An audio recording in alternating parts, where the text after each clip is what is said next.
मुंबई गोवा महामार्गावरील खचलेले रस्ते, अपूर्ण कामं आणि उपलब्ध मार्गावरील खड्डे यामुळे प्रवासी त्रस्त झाले आहेत।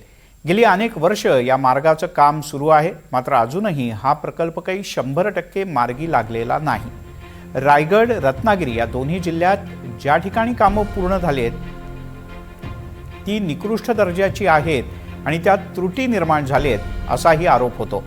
या मार्गावर नागोठणे परिसरात उभारण्यात आलेल्या उड्डाण पुलाला पावसाळ्यात मोठा त्रास झाला। पुलाच्या आजूबाजूचा काही भाग खचला। गेली 14 वर्ष या पुलाचं काम सुरू होतं। एप्रिल महिन्यात हा पूल सुरू करण्यात आला होता, पण त्यानंतर जून महिन्यात झालेल्या मुसळधार पावसात म्हणजे पहिल्याच पावसात हा पूल काहीसा खचला आणि धोकादायक झाला। याच पुलाला समांतर असलेल्या रस्त्यावर देखील मोठ्या प्रमाणात खड्डे पडलेत। गरज नसताना या पुलाची लांबी 2 किलोमीटरपर्यंत वाढवण्यात आल्याचा आरोप स्थानिकांनी केलाय।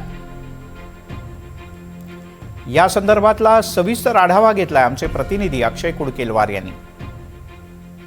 मुंबई गोवा महामार्गाने प्रवास करणाऱ्या कोकणवासियांचा प्रवास हा अडचणीचा ठरणार आहे, कारण आपण जर बघितलं तर या ठिकाणी अनेक ठिकाणी खड्डे पडलेले आहेत, तर अनेक पूल जे आहे त्या पुलांची दुरावस्था झालेली आहे। सध्या मी या मुंबई गोवा महामार्गावरील नागोठणे पुलावर आहोत आणि नागोठणे पूल आपण बघतोय की या महामार्गाच्या कामासाठी जवळपास 18 वर्षांपूर्वी सुरुवात झाली होती। 14 वर्षापासून या नागोठणे पुलाचं बांधकाम सुरू होतं। एप्रिल महिन्याच्या शेवटच्या आठवड्यामध्ये हा पूल सुरू झाला होता, मात्र सुरू झाल्यानंतर काही दिवसातच साधारण 2 महिन्यानंतर आलेल्या पहिल्या पावसात हा पूल खचला। या पुलाची माती जी आहे ती माती वाहून गेली आणि ही माती वाहून गेल्यानंतर पुलाच्या मध्यभागी तडे पडले। हे तडे पडल्यानंतर आपण बघतोय की आता हा नागोठणे परिसरातला पूल वाहतुकीसाठी बंद करण्यात आलेला आहे आणि पर्यायी मार्ग म्हणून आता जे खालचा रस्ता आहे त्या रस्त्यावरनं वाहनांना ये जा करावी लागते। मात्र या खालच्या रस्त्यावर देखील मोठ्या प्रमाणात खड्डे पडलेले आहे, त्यामुळं एकूण एकीकडे हा पूल बंद, दुसरीकडे या जो खालील मार्ग आहे जो सर्व्हिस रोड आपण म्हणतो त्या सर्व्हिस रोडला त्यावरती पडणारे खड्डे, त्यामुळं या ठिकाणी मोठ्या प्रमाणात वाहतुकीची कोंडी देखील होते। आता देखील आपण बघतोय की हे खड्डे चुकवत या ठिकाणच्या वाहनांना रस्ता काढावा लागतो। तर दुसरीकडे या उड्डाण पुलाच्या दुसऱ्या बाजूला आपण जर बघितलं तर अत्यंत धोकादायक परिस्थिती बघायला मिळते, कारण या पुलाची भिंत जी आहे या भिंतीतनं माती बाहेर निघतायत आणि याची जी डागडुजी आहे ही काही प्रमाणात चुकीच्या पद्धतीनं कायमस्वरूपी यावर उपाययोजना न करता एक थुकपट्टी केली जाते, डागडुजी केली जाते। आणि सगळ्यात महत्त्वाचं आपण जर बघितलं तर देशाचे हायवेमॅन म्हटल्या जाणाऱ्या नितीन गडकरी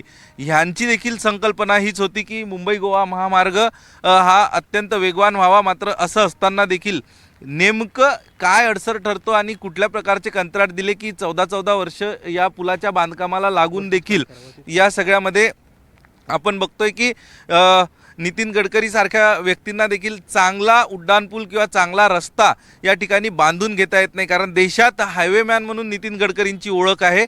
त्यांच्याच संकल्पनेतनं या देखील उड्डाणपुलाचं काम एकूण या मुंबई गोवा महामार्गाचं काम सुरू झालं होतं।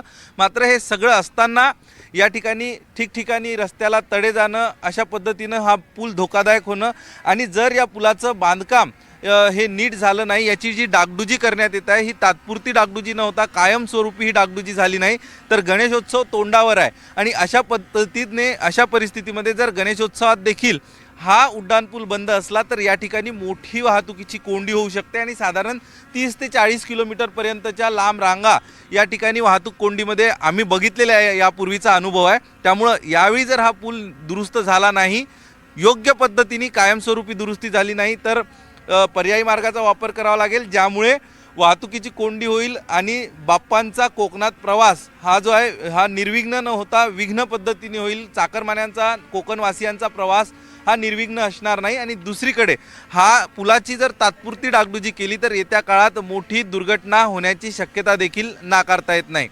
कॅमेरा पर्सन गौरव मोरेसह अक्षय कुडकेलवार, NDTV मराठी, नागोठणे।